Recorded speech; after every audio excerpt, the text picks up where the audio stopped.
Okay, good morning. We're going to be doing the review for the assessment. So this is a test review. How many more dogs were purchased in gerbils? And we're just going to go over the number of dogs and gerbils. So what you can do, since these are already in percents, you can just subtract the percents. And we're going to have dogs at 30, gerbils at 9%, and then we're going to subtract them. So 30 minus 9 is 21%. We make this a decimal. So I go 0.21. And then I'm going to multiply this by however many animals there are. There's 200. So 200 times 0.21 is going to give me, let's see,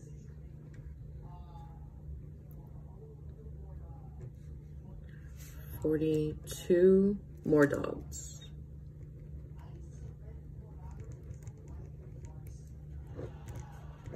Okay, number 2, how many more birds, fish, and cats were bought at the pet store? I think it just says how many. Okay, number 2, how many birds, fish, and cats were bought at Pet World? Okay, so all you're gonna do is just add this up. So it's birds, we're at 18, fish, we're at 13, and cats was at 25. I add all that together, I get 56. And we're gonna do this one as a proportion.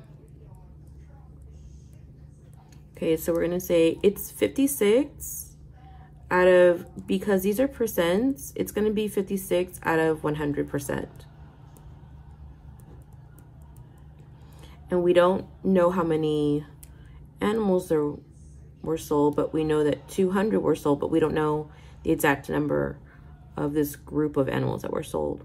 So you're gonna cross multiply, and then you're gonna divide by 100. So 56 times 200 equals 100x. Then you're gonna divide both sides by 100. So 56 times 200 divided by 100 equals x. And then you're gonna say that x equals 112. And you can use this with the calculator.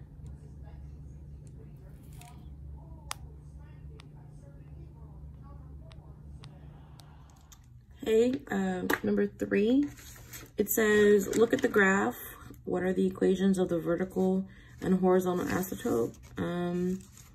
So let's just go ahead and look at the horizontal. So remember, this is the y-axis, so you're saying that y equals 10, and then whatever line this is, we're gonna say it's a y equals. So if we kind of go between here, and I count, it's 1 above 5, so you're gonna say y equals 6. And that's gonna be the horizontal, so y equals 6. And then let's do the vertical. It's in the middle. Again, when you're counting, you're gonna count, these are x values. So x equals 0, because if you were to count this one, it'd be x equals 1, and so on. You're saying x equals 5.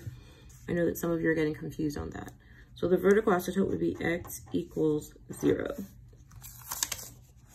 Okay, so number 4, what are the equations of the horizontal and vertical asymptotes for y equals 1 over x minus 9 minus 9? Okay, so you need to know that y equals ax plus b plus c. All you're doing here is you're going to set up the vertical asymptote first. So the vertical asymptote, you need the denominator. And the denominator here is going to be the x plus b. So you're saying that x plus b equals 0. So x plus b equals 0, x equals negative b. So our denominator is going to be x minus 9. So let's just go ahead and replicate this. X minus 9 equals 0 plus 9 plus 9, x equals 9. and that's going to be my vertical asymptote. So again, it's x equals 9. And then you have your horizontal. So your HA is basically going to be C. So HA equals C. And you're also saying that C equals -9, because that's a -9. So your horizontal asymptote is going to be y equals -9. Here you're going to cross multiply. So w negative w minus 1 equals -42. W squared minus w equals -42. That's a negative. We're going to move these over. I get 0 equals w squared plus w minus 42. And we're going to factor.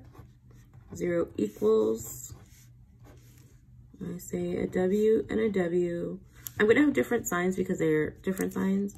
So plus and minus, 7 and 4. Or 7 and 6, excuse me. So 0 equals w plus 7. 0 equals w minus 6. Minus 7 minus 7. W equals -7. Plus 6 plus 6. W equals 6. That's a 6. Now we have to check for extraneous solutions. So -7 equals w. -1 over -7 equals negative times -7 minus 1 equals 42. 1 over 7 equals 7 minus 1 over 42. 1 over 7 equals 6 over 42. 1 over 7 equals 1 over 7. So 1. So that one checks out. And then you have 6 equals w. -1 over 6 equals negative times 6 minus 1 over 42.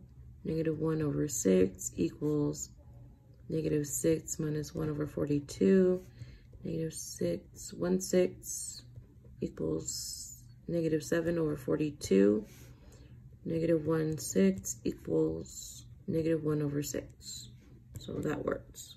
So your solutions are -7, 6 equals w. Number 6, solve for t, check for extraneous solutions. This is also cross multiplication. T over -t plus 5 equals 10 times 5, or -5.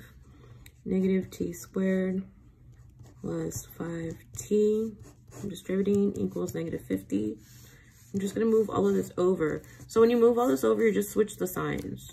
So I'm going to say 0 equals t squared minus 5t, and that sign stays the same, minus 50. And then you're going to factor. 0 equals t minus 10, t plus 5. You're going to solve for t.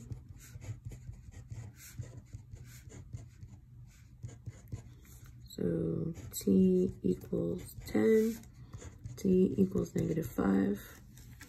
And then we're gonna check our solutions. So 10 equals t, -10 plus 5 over 10, -10 plus 5 over 10 equals -5 over 10, -5 over 10. Simplify, -5 over 10 equals -5 over 10. So that one works. And then the next one is -5 equals t.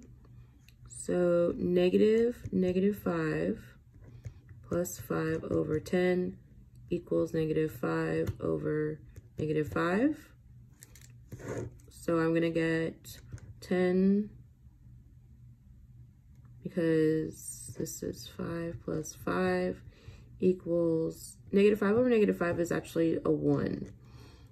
So I'm going to get 10 over 10 equals 1. So 1 equals 1. That's also a solution. So then you're going to say -5 comma 10 equals t. Okay, number 7, these are transformation rules. This is from the B1 ith cell. So on all of these, I forgot to say, I have all the ith cells that it goes to. So f of x minus 1 minus 1, this is the transformation. So when it's inside the parentheses, it's always the opposite direction. So we know that this is going to go left or right, and we know that this one is going to go up or down. Okay, so I always think about the opposite direction. So it's the opposite sign. So that's going to be 1 unit right. And then this one just keeps the sign. So negative is down, it's going to be 1 unit down.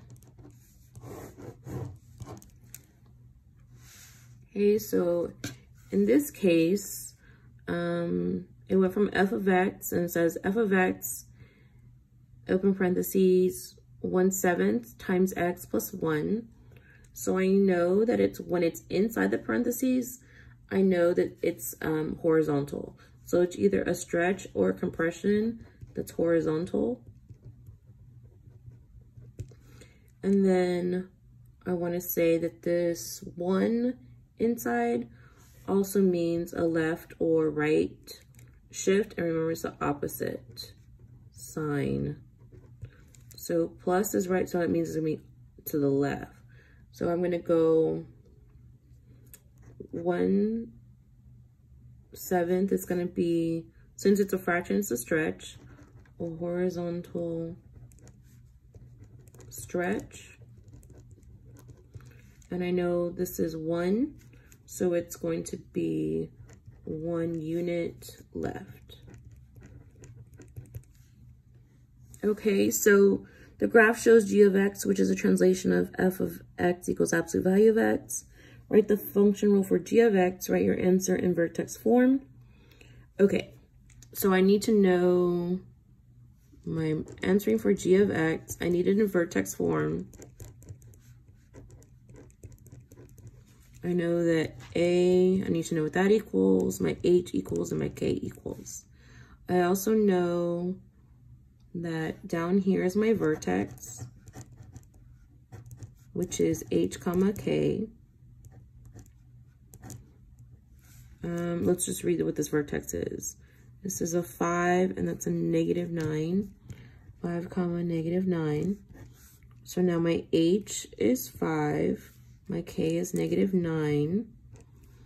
It doesn't have a stretch or anything like that. So I know that it's going to be a 1. And now I can put this all together. G of x equals absolute value of x. This is the opposite sign. So this can be -5, absolute value. We keep the sign of the k because it doesn't change direction. So it goes -9. And that's our solution. Okay, or g of x, find g of x, where g of x is a translation of 8 units left, and then 3 units down, of f of x equals x squared. Write the function rule of g of x in vertex form. Okay, so if it's left, I know that this is going to be my h. If it's up and down, it's going to be my k. So let's go ahead and write this out because it doesn't give us an a stretch or a horizontal. So we can just assume that a is 1. So I'm going to have open parentheses x. It goes left. So that's going to be +8. I know this is squared. And I know that my units are down. So that's going to be -3. And that's it.